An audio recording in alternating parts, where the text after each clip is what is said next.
Hello and welcome back to My Mom's Basement, ladies and gentlemen, and another Star Wars recap edition of My Mom's Basement. I'm glad to be back. We obviously did it with The Mandalorian, The Book of Boba Fett, Obi-Wan Kenobi, and now here we are, another live action Star Wars show, this one being Andor.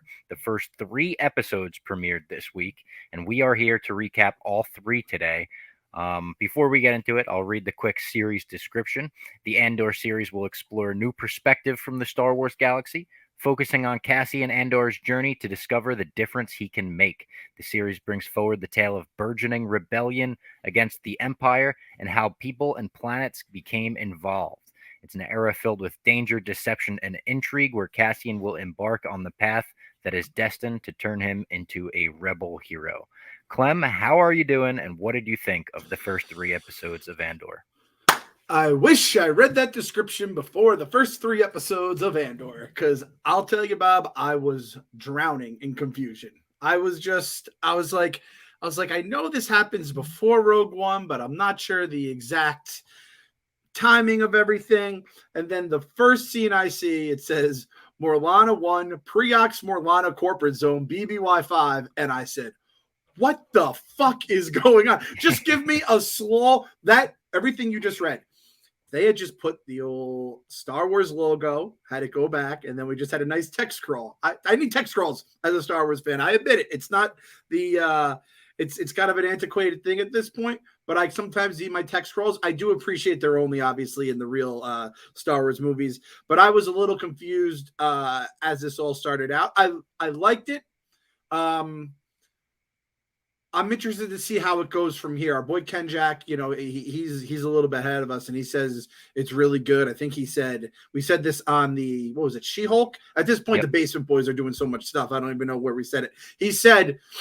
I think he said it was like this, like a spy thriller version of The Mandalorian, which was about as good a praise as you can get.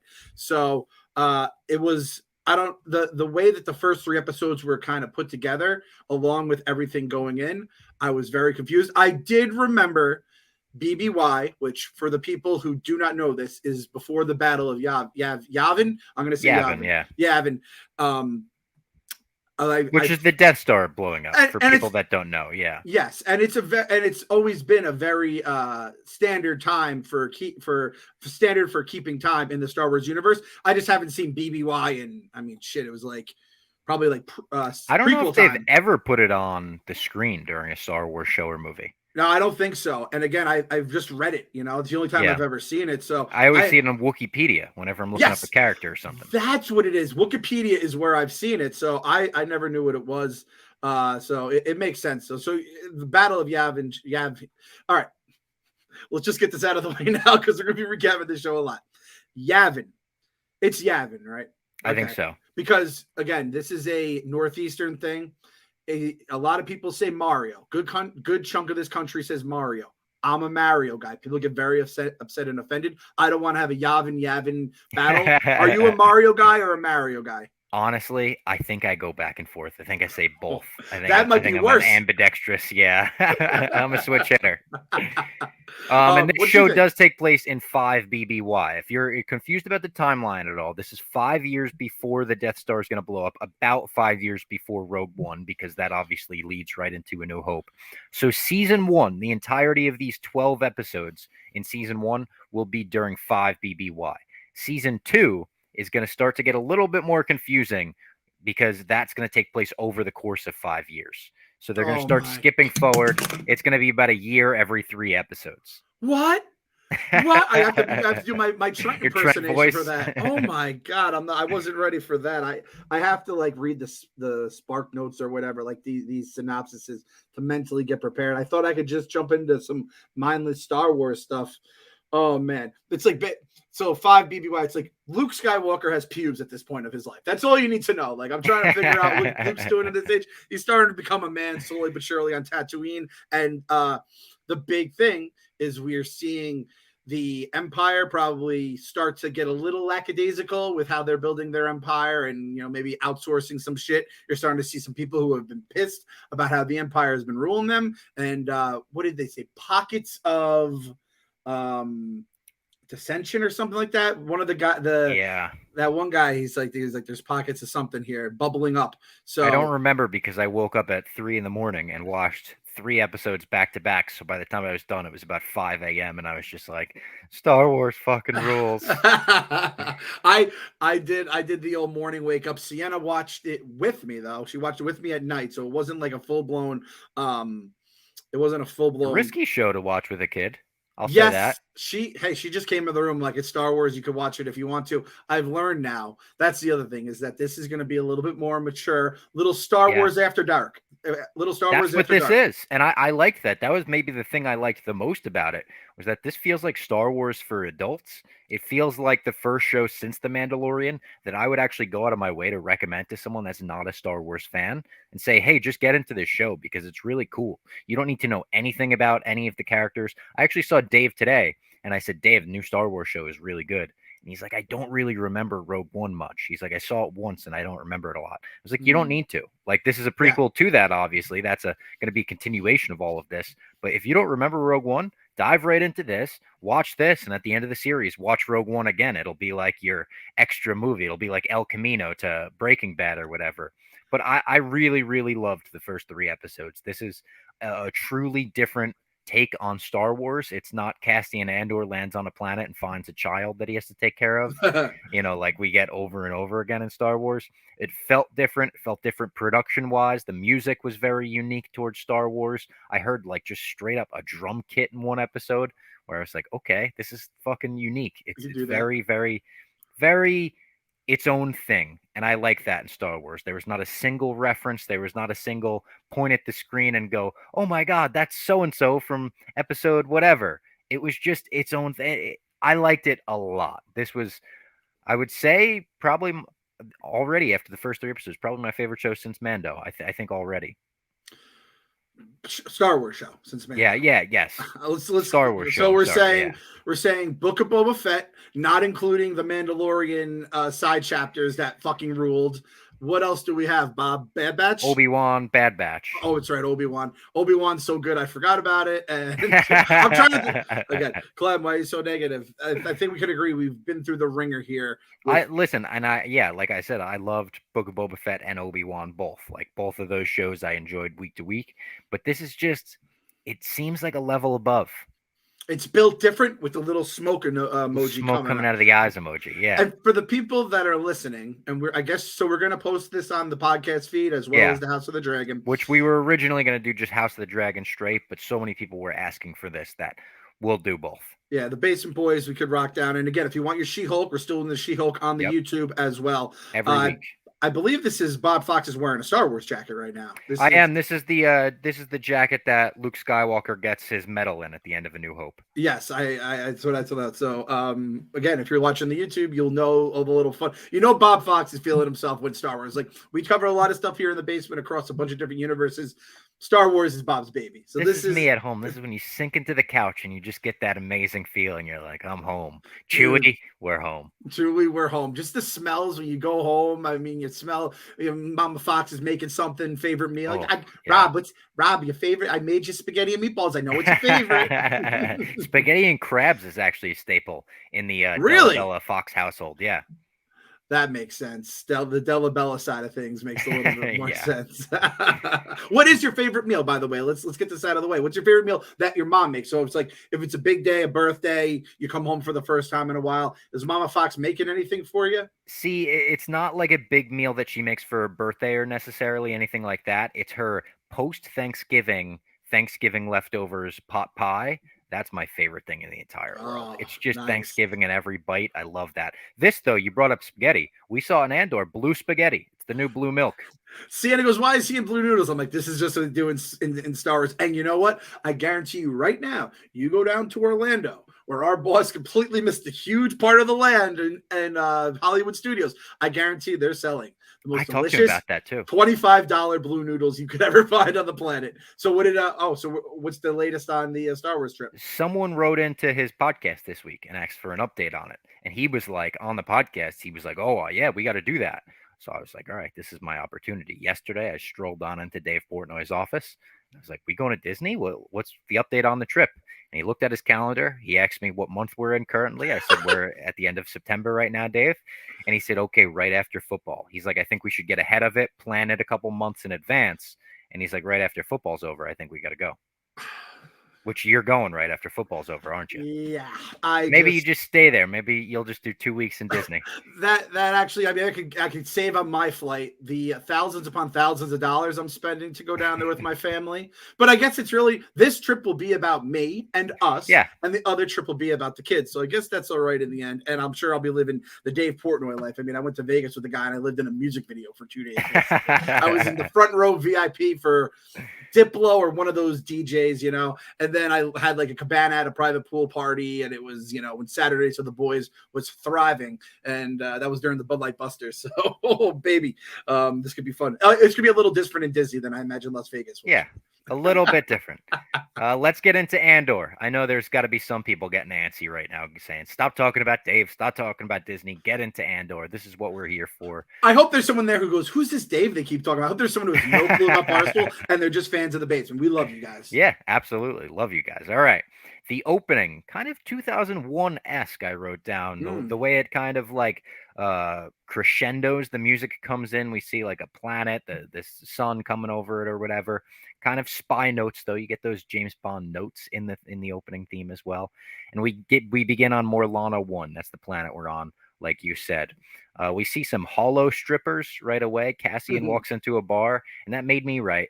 Is there going to be VR strip clubs in the future? Is that going to be a thing? You just go to like a VR hub. It looks like a doctor's waiting room or something. You sit down, you put on a headset, and it's just strippers going everywhere. Don't hate that. That was the moment.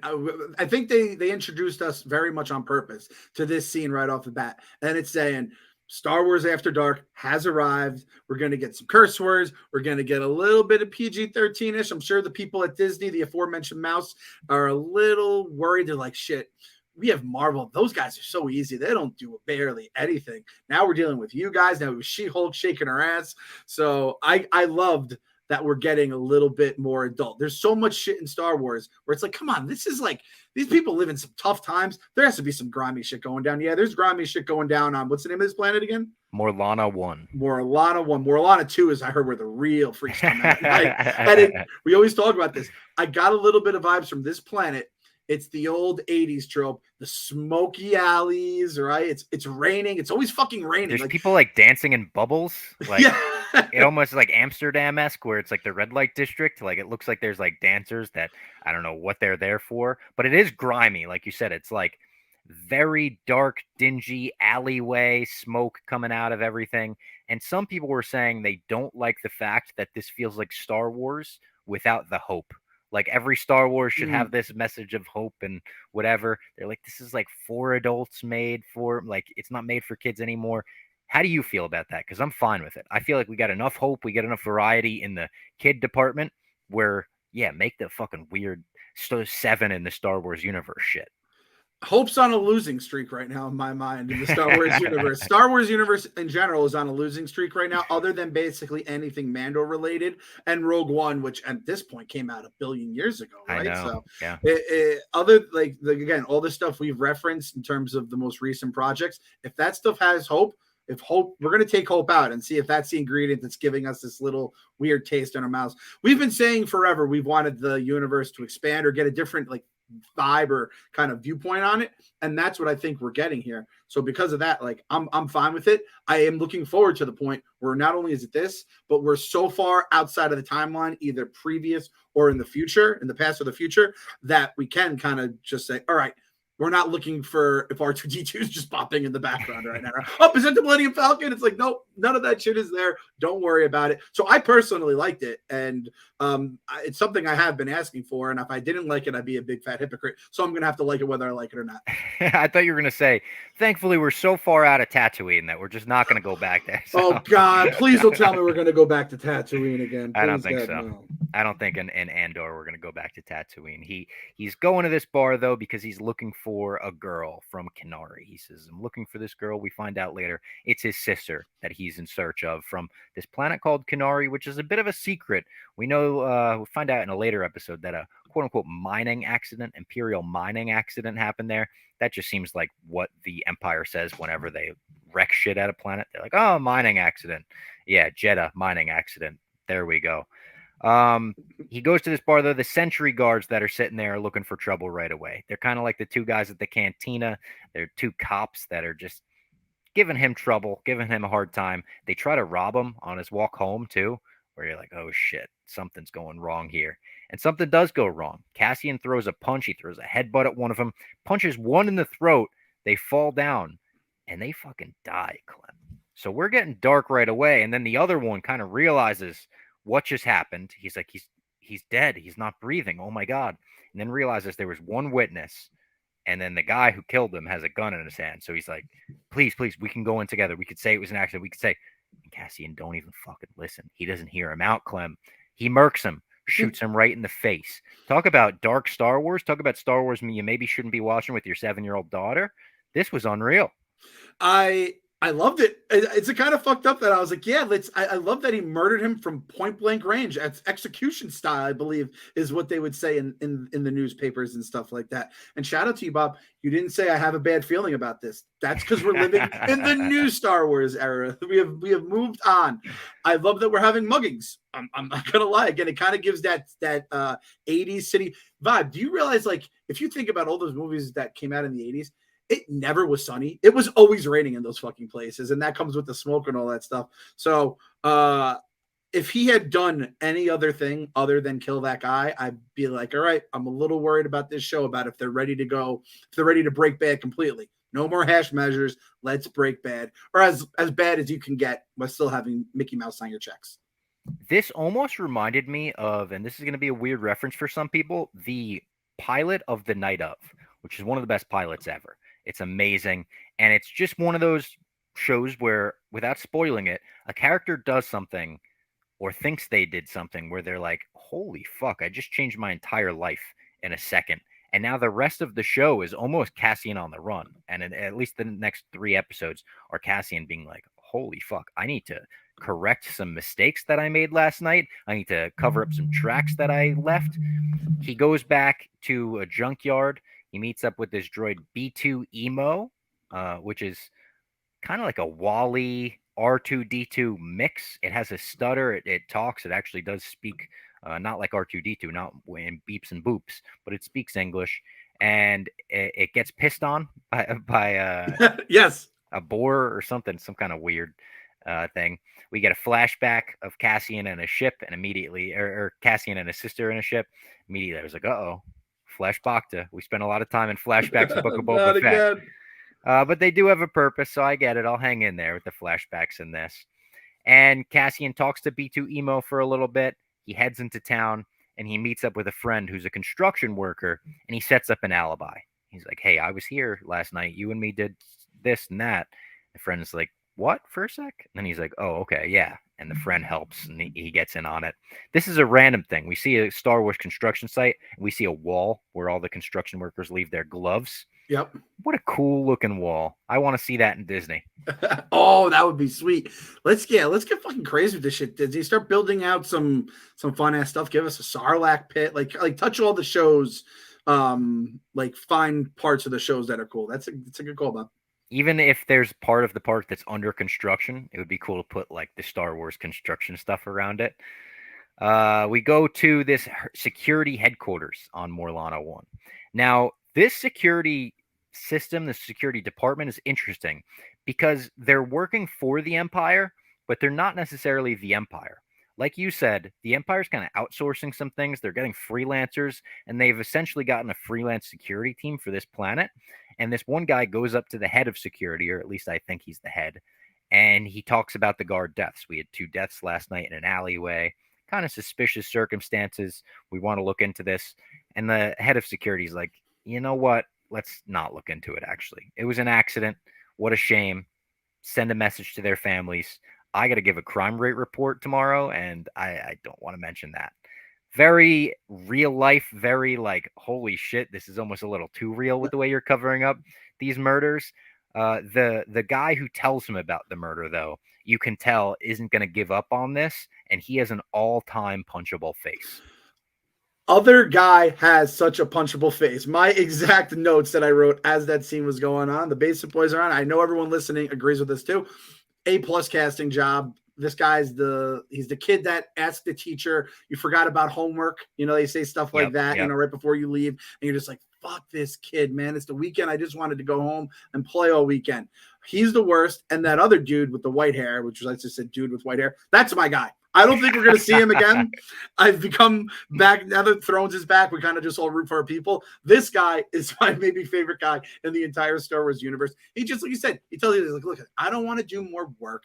I know what happened. He's right. He called the exact thing. He's like, these guys are probably being dicks. They got into something they shouldn't have done. They fucked with the wrong person. He's like, they messed with the wrong, like, dark feature person. And then they died. That's fucking awesome. And it's the truth. And it's very real. It struck a chord with me in terms of, like you said, how realistic it is. It's like The Wire, where it's like the people on the bottom who are, trying real hard and trying to work their way up and actually get stuff done. And then you have the people at the top who have been doing it for years and are just so like broken by the system. They're just like, whatever. And this guy is like, he could be a great fucking security, whatever the fuck they are. Or he's just like, I know what happened. Let's just let sleeping dogs lie. So I love that. I think the guy who made the report, who has the punchable face, looks like he could be Ramsay Bolton's brother. Yes, he's got those like piercing eyes, kinda. You know what I'm talking about? The dark hair, white complexion, and everything. Andor goes and visits his friend Bix, who is fixing up parts. It almost looked like pod racer parts, but I think they're some kind of speeders. And he tells off Bix's punk boyfriend. The boyfriend comes over right away. Tim or something, Tom. Some bullshit name, and he's giving Bix shit for talking to Andor. He's like, you shouldn't be what? This guy's a schmuck. He's a schmuck since his first scene, and he's a schmuck when we'll get to his stuff later on. Ooh, we're throwing the schmuck around. Schmuck is such a good word, and I've said I'm bringing it back, and I say it for like a week, and then I just forget about it. That dude, perfect way to put it. Absolute schmuck. Hate that guy. Bix, I like though. Bix is a good character. I like Bix, and I said it, I don't know, I said it the entire night, all 3 episodes. B2MO, which is, I believe, the droid, right? Yep. First of all, I don't know if this is just me. Like, my favorite character ever is R2-D2. My second favorite character ever is the Millennium Falcon. B2MO, I fucking love this guy. I think he's my favorite character in the show right now. He's like a wisecracker robot. He's mine, yeah. He's got a stutter. He has a stutter, and that's what I kept saying. I kept going, Bix, Bix. He has a problem with bees, which is ironic because he's a bee himself. Yeah. He's B2MO, and he kept saying Bix, and I kept saying, and it was a dad thing. I was pissing Sienna off with it. I really like this guy. What's the name of the droid from Rogue One? K2SO. K2SO. That's. Other than R2, he's my favorite droid in Star Wars. I'd put him above 3PO. That says a lot. Wow. That's how much I love K2. I'm a huge K2 guy. It is very much a smaller sample size, right? And then if you rewatch, like, I'm sure the original trilogies, you might fall back and love with C-3PO, but he is a great goddamn droid. And I would say, you could say Disney has messed some stuff up along the way with the characters. They've been pretty damn good with the droids so far. And it looks like in Mando season 3, it almost looks like R5 is going to join the crew. Really? Yeah. So okay. R5 finally getting some shine after blowing up that friggin' thing. Another flashback.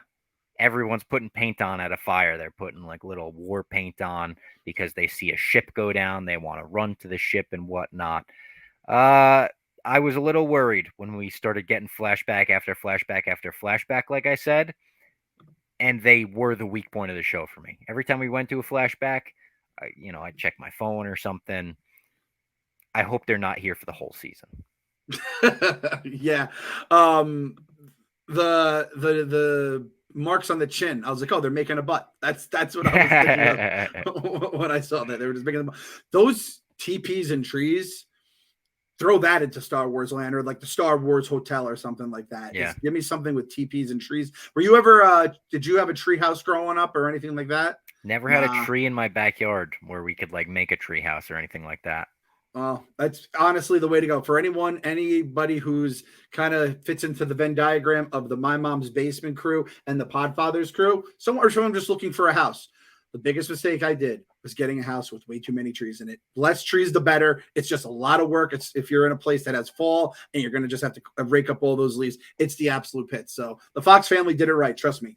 I am dreading the next month of life of all the shit I'm picking up. But I would just love me a tree piece. That's what I was calling them. I was calling them tree peas. That's pretty good. So this punchable face guard, his name is Cyril Karn. He starts looking at traffic reports from the night before. Clearly, he's not going to let this go. And we cut to Andor. Some debt collectors come for him. One of the debt collectors I liked, the big alien guy who's just standing above him. He's like, "You told me I could just stand here." Like, I thought that guy was funny. But they go to collect some money from him.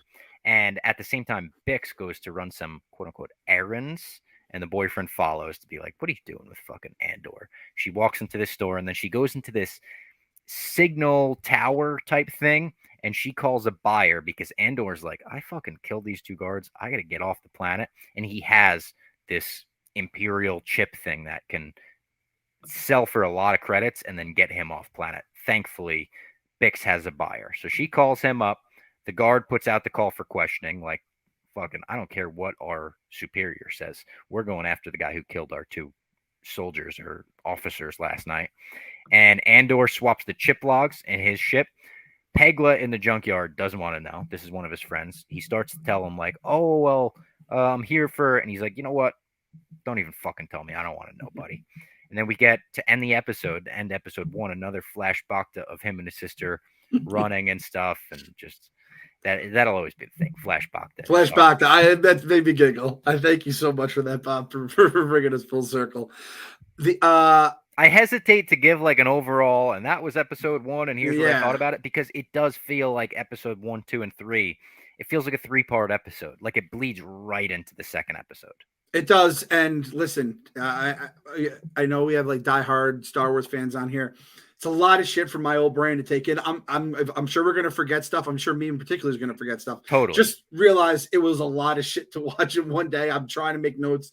You got me on. We were right on the same point. That guy has a punchable face. I thought Vetch had potential. Right? And I don't know if we're gonna see him much more or at all, but I thought that was someone that could be good. But it also he had a great what delivery when he yes went, what that made me laugh. All right, got to cut the podcast off real quick to tell everyone about Game Time. Game Time is the exclusive ticketing partner of Barstool Sports, and they are the best ticketing app on the entire internet. Everyone from Barstool uses Game Time. I've used Game Time quite a bit this summer. I went to a couple concerts, Rage Against the Machine, Red Hot Chili Peppers, and they'll guarantee you the lowest price at the last minute. So you just wait till the last minute, you watch all the ticket prices go down on other sites, then you go to Game Time. They'll get everything in one spot for you, and it's so easy to use. You go to the account tab, create a login and everything like that. Then use the promo code BASEMENT, and you'll get $20 off your first purchase. Promo code BASEMENT, BASEMENT, $20 off. And it's so easy. It's 5 steps, it's 5 seconds, and you're in. $20 off your first purchase at Game Time. You could go to WWE shows, AEW shows, you could go to sports, concerts, shows, Broadway shows if you wanted to. Game Time's got it all. Go to Game Time right now for the lowest price on last minute tickets, guaranteed. I'm happy to know the kids part of things. Yeah. Feels a little like an Avatar thing going on here, right? Oh, yeah, it is a bit Avatar-esque because you don't get any dialogue. The kids are speaking their language, and there's no subtitles for it either. You get the kids running around a lot, and a young Andor sees like a Grand Canyon type thing, but I think it's like mining. It's square. It's a man-made canyon type thing. And we cut back to, this is episode 2 now, the town square. We see the bell guy has to hit the bell every morning to, I guess, wake people up or signify the time of day or whatever. The city is shown. We get a lot of cool shots of construction workers, the wall of gloves again. And this was part of the thing I really loved about Andor. I love all of the previous Star Wars live action shows, but they're all about the title character. Like Mandalorian, you're not getting large scenes without the Mandalorian in it. Obi-Wan, same thing. Book of Boba Fett, same thing. Well, yeah, Book of Boba Fett kind of flips back and forth. And Andor I didn't is get about enough. like, go ahead. I didn't get enough Obi-Wan and Obi-Wan either. There was Yeah. like a run here with Disney shows. Like Moon Knight was in it for like 7 fucking minutes. There was not enough of the title characters. This But just feels like it's about like the actual galaxy, the actual townspeople, the people that are in the city when someone invades. Like there are full scenes where Andor's not anywhere to be seen. which is good. The only reason why that isn't fucking with my brain, because I'm with you on that. It's different and it's named after the character. The thing is, why did we have to name him Andor? Right? How many good goddamn names has Star Wars come up with? They're absolutely You don't ridiculous. think Andor's a good name? It sounds just like Endor. And that is a very, very big part of this thing. And I know, someone like Bob Fox, who probably could recite the entire Wikipedia off the top of his head and grew up with like the Clone Wars and has seen all the cartoons and all that stuff. I'm a guy who had 3 fucking movies his entire life, and 90% of that was spent on Tatooine. And then the rest, we got Hoth, we got Endor. That's all I had. So it's like just having this name Andor, and I'm like, I'm just basically acting like the planet is named Andor at this point, because it starts and you get a look at the planet, it ends up being like the rebellion sign or whatever. But I'm just gonna be like, Andor is just the name of the show. His home planet's a bit Endor-esque too. Yeah, that actually Jungle, is. Shit. greenery, yeah.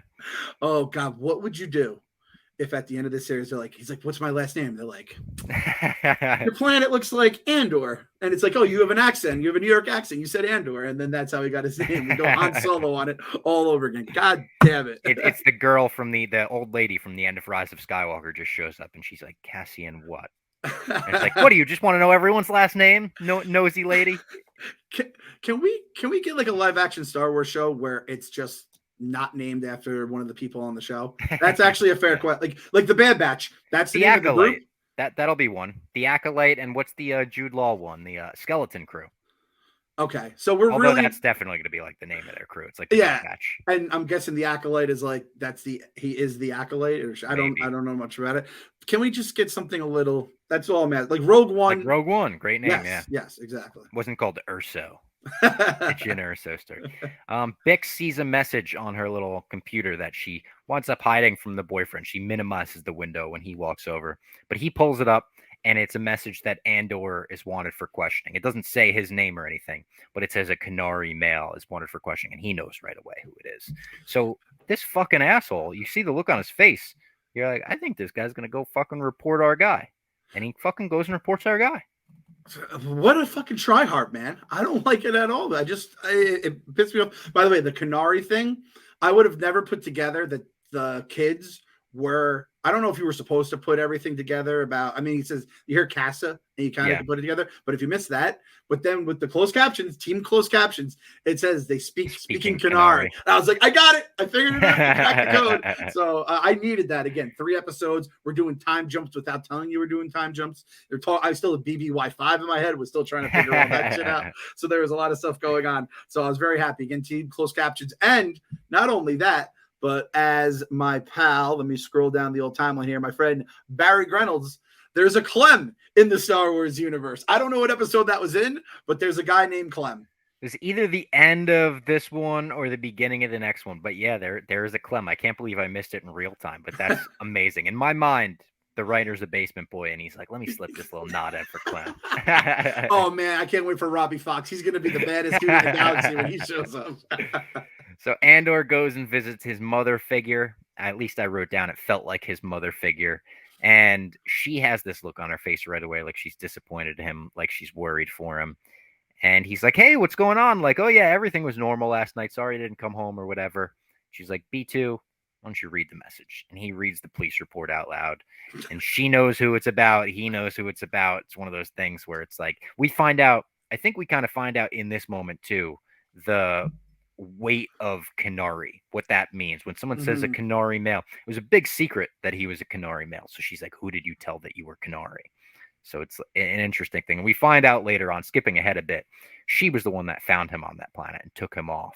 I think it was actually like the guy she found him with. I think that was Clem. No. Oh, shout out Clem. Yeah, I think you're right. Yeah, I'm a hero. We're here. Yeah. I forgot him. That's exactly what it was. I liked this mother figure. Let me get her name. I wrote down her Marva. She looks like a Marva. There's many like mother figures like that on Earth. And if you put their name and their just entire existence through a Star Wars translator, Marva is what Well, it comes up. Martha is probably their name, right? They probably just got Yes. real simple with it, and they were like, just Marva. We're gonna have a Marva show in 3 years on Disney Plus. I can see it already. It'll connect to the Baru show. Yeah, exactly. Oh, Baru, the baddest bitch in the galaxy, far, far away. Marva strikes me as someone that would like smoke cigarettes in the car. That car was a station wagon, by the way, and she would, like the meatloaf would have like hairs. She wasn't like the best. She does her Star Wars crosswords. Yep, exactly. She wasn't like the greatest, but you know what? She had love, and that's all you can ask for as a fucking orphan from what's the name of it? What's the name of the planet? Morlana 1? No. Kenari. Yeah. Marva 1 or Marvel 1. No, now I'm all messed up. The boys are all over the place. I'm sorry. It's a lot to get 3 episodes. 3 episodes, I know. If you're like the episode was scatterbrained, guys, we get it. This episode's going to be a little bit scatterbrained. There'll be a little bit more focused in coming weeks when we could just watch one episode and be like, all right, this is what we have to focus on. With Star Wars, you're learning character names, you're learning planet names, you could be learning ship names, all this kind of stuff, and they're all kind of wonky and weird. Your Andor sounds like Andor, which obviously we already knew Andor coming into this. It's a lot of stuff for us to crunch into a 1 episode recap. So the guards, we cut to looking at a Cassian Andor hologram. They've learned that, okay, this one male might be Kenari, Cassian Andor, from the little message from Bix's boyfriend. They see the hologram. The music is played very dramatic in this moment, very action movie-esque, actually. And then Andor and Bix meet up at a cantina. She says the buyer is coming in the morning, so don't worry. I got someone to buy your little illegal Imperial thing. And Bix's boyfriend followed him, watched him the whole time. He got drunk when he reported Cassian to the guards too, so that's another thing. The guy made a drunk, dumb decision. Bix goes to the boyfriend's hut to fuck after that. They meet up at the cantina. It's not like they're hiding it either. She's like kind of drunk as well. She meets up to fuck, and he feels bad about it. Definitely. He's like, oh man, I just reported her childhood friend to the cops. Bix's fuck hut. Put it on a shirt, Welts. I think we got it. Bix's fuck hut. Like it's if the hut is a rockin', don't come a knocking. I don't like the boyfriend. We hate the boyfriend. He's a dickhead. That being said, if you saw your girlfriend hanging out with her ex-boyfriend and they're doing a little crazy, they're already doing shady it's stuff. Not ex-boyfriend. It's just like childhood friend. But who you got suspicions about. Of course, if you're him, you got suspicions, no doubt. Gun to your, all right, blaster to your head. Let me see if I can do this on the YouTube here. Yeah. Blaster to your head. Move your head over to the side of the screen a little bit. All right, there we go. Did they ever kiss? Yeah. All right, over under 1.5 base. Did they get further than 1.5 base? I don't think they did. I think they got a brother. You're sister. Dead. I think they got like a brother sister thing going on. I'm gonna say no. Okay, I hope not. She strikes me as the girl in the hut next door, the tree pea next door. That's what she strikes me as. But I feel like at some point, it goes either way. There's a fork in that road of that relationship. They tell me they went drunk left at the cantina. Yeah, right. Yeah, exactly. So I kind of can understand maybe him being jealous, and that's probably the reason he does it. But I can't really hate someone that's just he's a dickhead, but he has a fuck hut, and they're banging in the fuck hut. Is that the first time we have like confirmed Star Wars sex? I mean, it's as confirmed as you're going to get. Yeah, it's as confirmed as we've gotten it, I think. Because I'm thinking there's so much stuff that I've never seen in terms of, but it's mostly cartoons, which that would be wild. It was like Filoni decided, Clem, the entire 3rd season of Clone Wars was just basically fucking each other. It was an orgy. Yeah, it's crazy. Droids are having sex with people are having sex with animals. It was nuts. Yeah, they give bombing the Jedi Temple a whole new meaning. Cyril Karn is the guard's name. He talks to some crazy subordinate who's like, we should go and fucking kill everyone on the planet. Let's go and show them the force that we have. And he's like, has that crazy look in his eyes. And he's like, okay, all right, yeah, I'm listening. Is that the big dude? Yeah. The big dude that's a very, like, we've all dealt with people like that in real life too. He's just a fucking, He's a hothead. I don't like him one Yeah, bit, Bob. I no. don't like him one bit at all. He's dangerous. He's absolutely dangerous. The kids go to check out the downed ship in the flashback, and we see who the buyer is. It's Stellan Skarsgård from Good Will Hunting. He's been in a ton of stuff as well. He's a great actor. But He's the Thor guy, right? yeah, I that's how I know him as. And the entire Dr. Selvig, is that his name in Marvel? I believe so. The entire third episode, that's all I'm just like, I kept writing my notes. Is this the guy from Thor? I just kept writing it over and over. I only had to write it once, but I could not figure it out. He's awesome in Star Wars too. He has like a prowess to the way he carries himself that I'm like, oh yeah, he's the buyer. That's perfect casting. He's awesome. I forgot he was in Good Will Hunting too. He has to be one of those. He's like a low key awesome supporting actor. I'm trying to think of like who the gold standard of that is, but he is great. Awesome. Bix and her boyfriend wake up. The boyfriend's definitely acting a little bit weird. B2 goes to Andor. The mom's acting a little bit suspicious the whole time. We could go to another flashback. One of the girls pokes a dead Imperial or whoever these guys are out of the ship. And another one is alive, starts to shoot these fucking kids. And he's in that state of being alive, but only like half alive, where it's just like shooting like crazy. They're all hitting him with blow darts. And that's going to be a bad gift if someone gifts like what I was just doing there with the blow dart motion. And they go and get him down. They carry his body away. And then it's revealed in real time that everyone from Kenari died in this quote unquote mining accident. And Andor just somehow got off. How? It's because of Marva. Thank God to Marva and Clem. Yep. They got him off. We don't know at this point, though. It's just like, holy shit. He had an Alderaan situation or something. Like, how did he get off his planet? It just feels, again, a lot of Avatar vibes. We have blow darts going too. Yeah. Blow guns, blow darts, whatever you want to call it. Just an all-time sick weapon to use. I loved it. And it was pretty. I'm trying to think of how many, again, since it feels like the new mature Star Wars, where you're just seeing just dead bodies on the ground, eyes open, and it's like just lifeless shit. I remember seeing the dead Ewok, which obviously they're cute as hell, but it kind of fucked you up. You're like, that thing is dead. When the one is like poking the other one, like it's not getting up, that's the saddest moment in that movie. Yeah, exactly. So now we're just like killing like kids and shit, basically. It's fucking nuts. But the dude taking all the blow darts, it reminds me. Ace Ventura? Yes. Ace Ventura 1 is like my favorite movie ever. I loved it as a kid. And I saw Ace Ventura 2 in the movies. And I hated it so goddamn much. Because they never said what happened to. I always hate that about sequels. When you never heard about I thought him and Courtney Cox were gonna get married. And they just kind of like. And Ace Ventura 1 is an underrated good sports movie. And as a sports fan, I always appreciate that. 2 has nothing to do with sports. However, there's 3 parts of Ace Ventura 2 that are fucking elite to this thing. 1 is the stupid spears in the leg that I imagine we're talking about, funny. right? Yeah. 2 is obviously the rhinoceros. The rhino. And then the Monopoly Man scene always gets me every single time. Yeah. So shout out to you. I'm surprised that you didn't like Ace Ventura 2, because growing up, I just had both of the movies. Obviously, they were always at my disposal. I didn't like wait for Ace Ventura 2. And I always loved both of them. The rhinoceros scene being like, growing up, that was like the number one most talked about comedic scene in my house. I feel like Mama Fox thinks that's the funniest thing of all time. Oh, Mama Fox loving that just makes her even more the goat than she was beforehand. Now, this is the thing: if I grew up not even knowing, like, not loving Ace Ventura 1 for years, the second one coming out, if it just both are plopped in front of me, I could love it. And I also haven't seen it since probably like the movie theater, or I probably watched it once or twice on video. So funny. There's the scene where they're in the little hut and they're dusting everything for prints, and then when someone comes in that sneezes, everything is just like I remember, old man Clem over here, I remember when Jim Carrey was on In Living Color, which was like basically Fox's version of SNL. And on the credits, his name was James Carrey. And it just was there the whole time.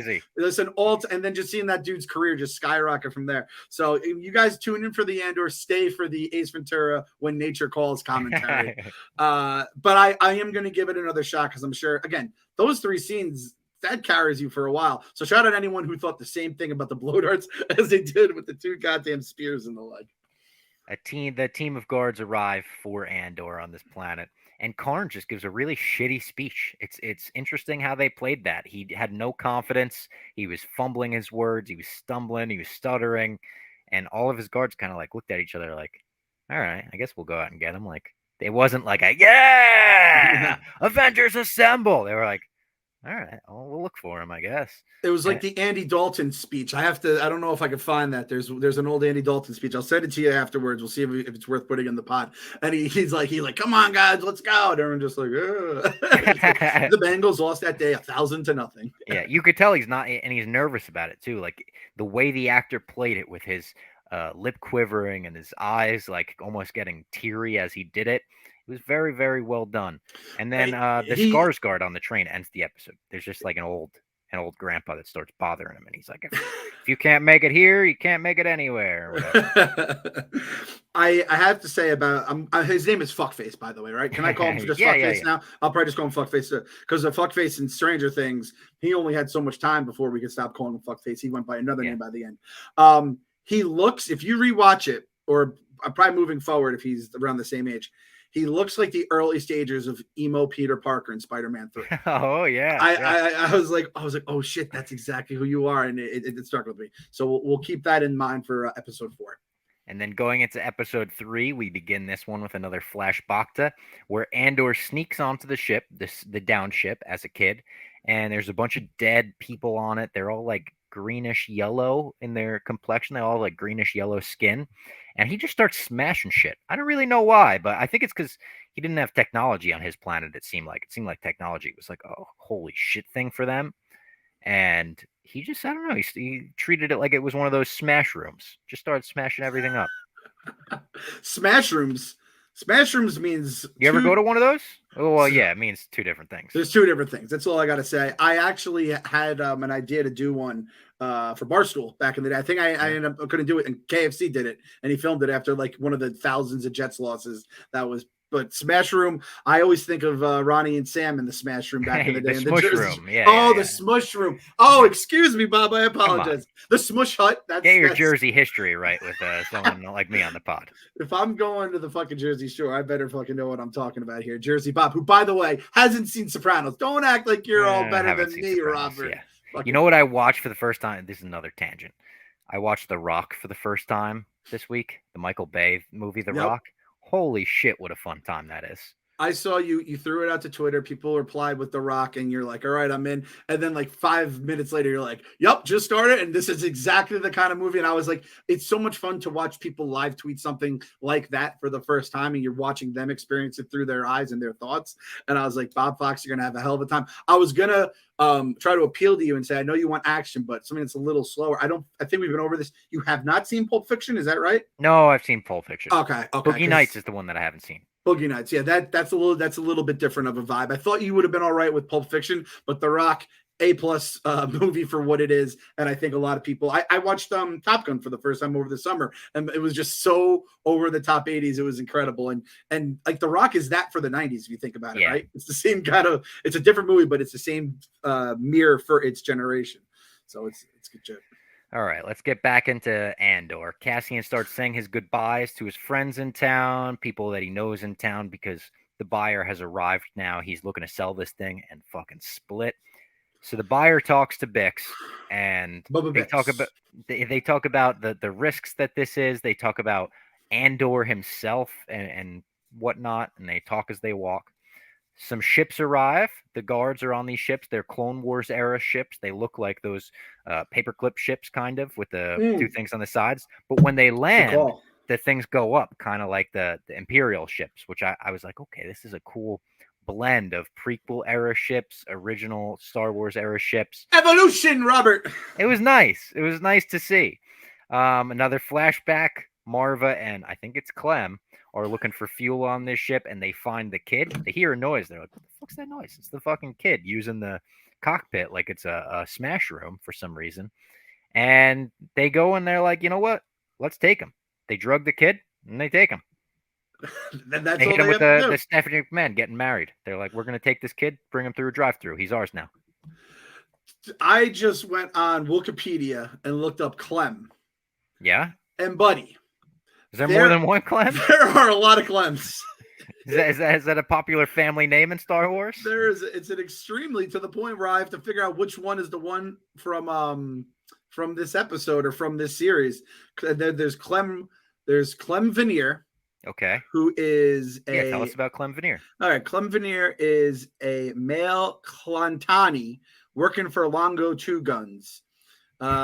He earned a bounty on his head by Jabba Desilik Tyr the Hut and owed the Hut 60% of a generous loan. The bounty was claimed by Jango Fett, who was able to kill him. R.I.P. my guy Killed by Clem. Django. That's kind Oh, of that's all right though. Like it's like losing to a great team. oh shit! He has a really weird face. It looks like a Nintendo 64 character, and I didn't know. But I thought he was looking the other way. I thought it looked like a. What is Jar Jar Binks? Gungan. Gungan. I thought it was a Gungan at first, but it's clearly not here. Oh, that'd be great if there was a Gungan Clem. Can you see him there? I threw Yeah, him I'm up gonna on put him the. on screen for everybody here. This is what he looks like Okay, on so YouTube. that does look like a Nintendo 64 character. It might be from Star Wars Galaxies, Ah, the old role playing game. okay. So that's him. His name is Clem the Trigger. That's Clem's pretty good, Clem the Trigger. That's right. Clem is usually just good That's enough. kind of sick. You Yeah. don't need a nickname. You get a nickname on top of the name Clem. Then we have Clem Stato, who is from the Star Wars: The Old Republic Galactic Strongholds game. Then there's Clem Andor, who is our Clem. So he is His last the name. Andor. His Oh, wife. but that is his last name. His wife is Marva. So I am the stepfather, I guess. Wow. Even though I am. He took the name Clem Andor. That's sick. I think Andor is my favorite show now, just because I have a Clem Andor. It's like named after And me. I think he was wearing like almost like a jacket like me. I think it was like an orange yellow type jacket. We got to get you like some Clem merch. That's some Clem merch. Someone at Lucasfilm, you got to be listening. If you have Clem merch out there, we need it. We're the one podcast that needs it the most. Give us first dibs. And then there's Clem Robbins with 1B and Clem Robbins with 2B. I think it's the same guy, and he's a comic book letterer. So from the 70s. So it would be so funny if it was two different guys in the Star Wars universe. That's how detailed they get. They're like, no, that's the Clem Robbins with 1B. You're thinking of different Clem Robbins. You got to go to Tatooine for the other guy. I wouldn't put it past these fucking nerds, man. It's so good being back in this crazy galaxy again. There's so much just wild stuff. I love it. I absolutely love it.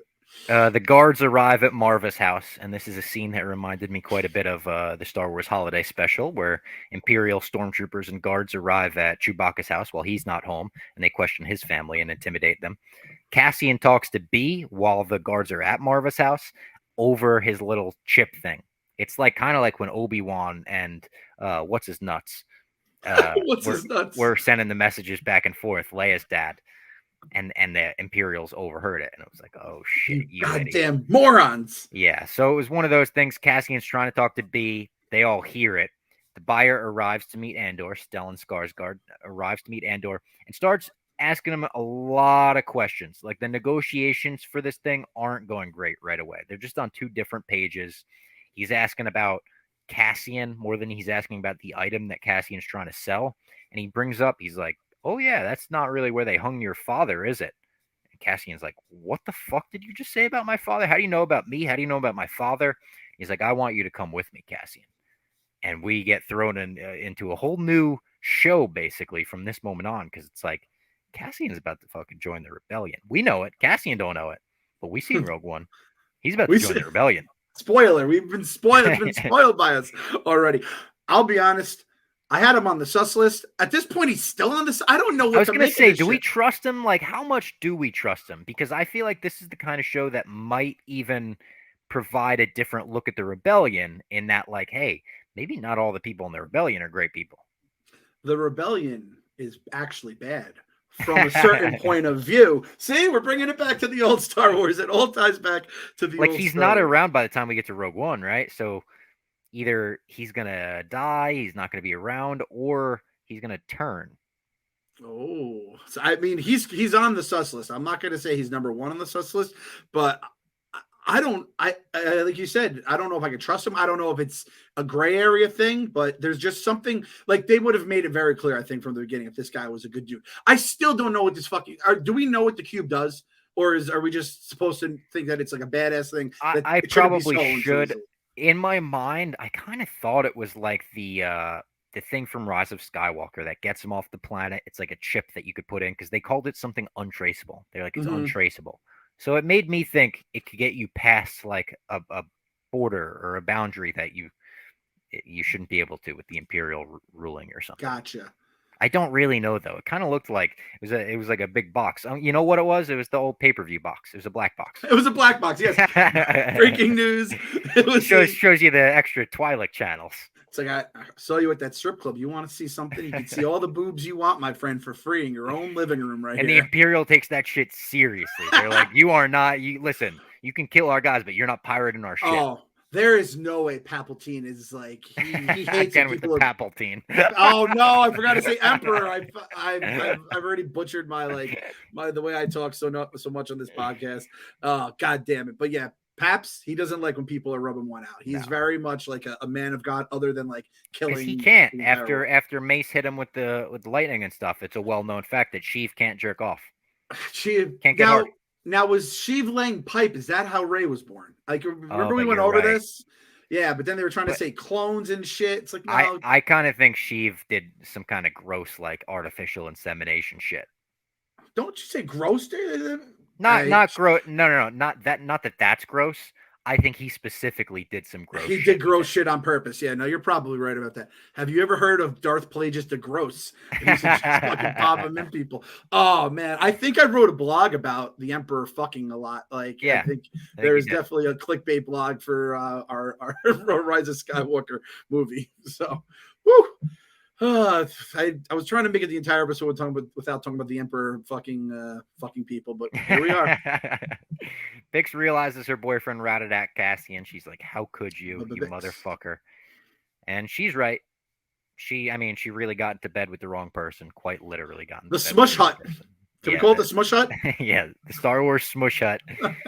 And the whole town starts banging on these pipes to.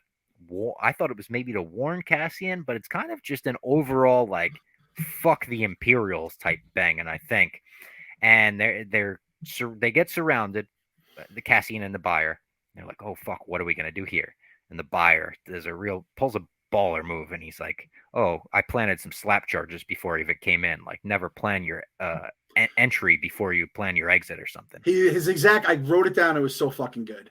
Build your exit on the way in. What a line. So good. So badass. And one of those lines that makes Cassian in the moment be like, who the fuck am I dealing with right now? Like, oh my God, I'm in over my head. So he hits the slap charges. They blow up. And then they get into this awesome shootout where a bunch of anchors and things that are hanging up above the place that they're in start falling. So it's like Cassian wants to go back for the box. He's like, I fucking forgot the box. He's running back, but then something falls and it's like an anvil's about to hit him on the head, basically. It was almost a hint of Indiana Jones in that way, in how like creative it was and how creative a shootout it was. It wasn't just your standard, I'm jumping over something, pew pew, I'm ducking, I'm jumping over something. It was more unique. It was him going for something. We had the buyer being like, are you a fucking idiot? Leave it, dude. We're getting off this planet regardless. Like, leave it. Let's go. I really liked this. This was one of the highlights of all 3 episodes for me. So yeah, I feel like people like me who were a little confused about what was going on or wasn't sure how much they like. I wasn't sure how much I liked the way it was. I was like, you know what, give it the 3 episodes. And I feel like this is the one that they're like, everyone's gonna have a good taste in their mouth by the end of this one, no matter by the end of this scene or this sequence, no matter what. And I loved it. I even loved like the banging on the stuff.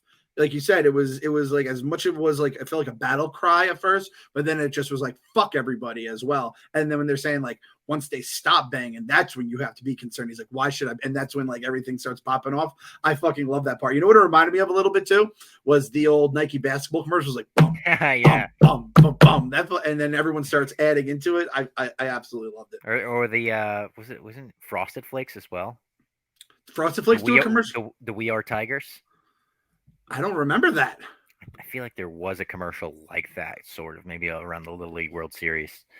The guards get Bix. They kill her shitty boyfriend, so he's out of the show. Fuck that guy. He deserved it, but the guards are absolutely scrambling.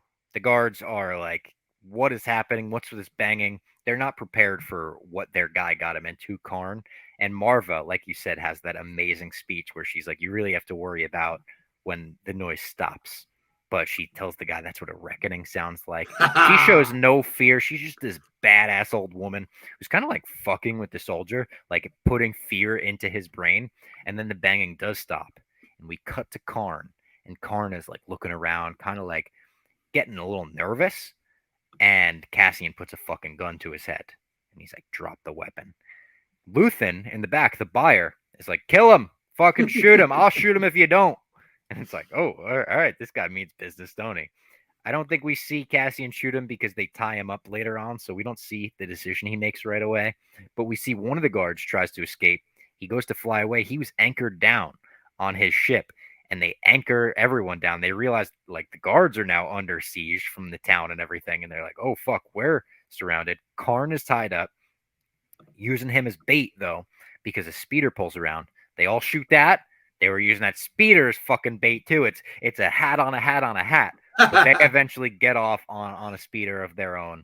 It's played very dramatic as they're leaving. We see all these character shots. It's looped in with the flashback as well. Everything's woven in together.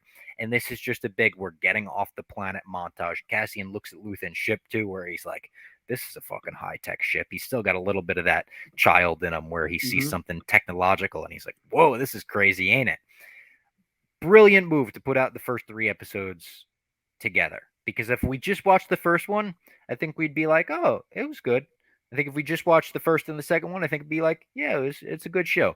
Watching all 3, getting to see the full arc of what they put together here made me go, oh, this is great. What they're putting together here is something special. Yeah, it gives you the full experience. And I talked to Ken Jack, and I think he said that there's the 4th one isn't like, you're not gonna be like, all right, we don't need 3 episodes at a time. It's going to feel like it stands on its own. So I agree with you. Said the 4th one you're going to specifically love. We don't know why or what that means.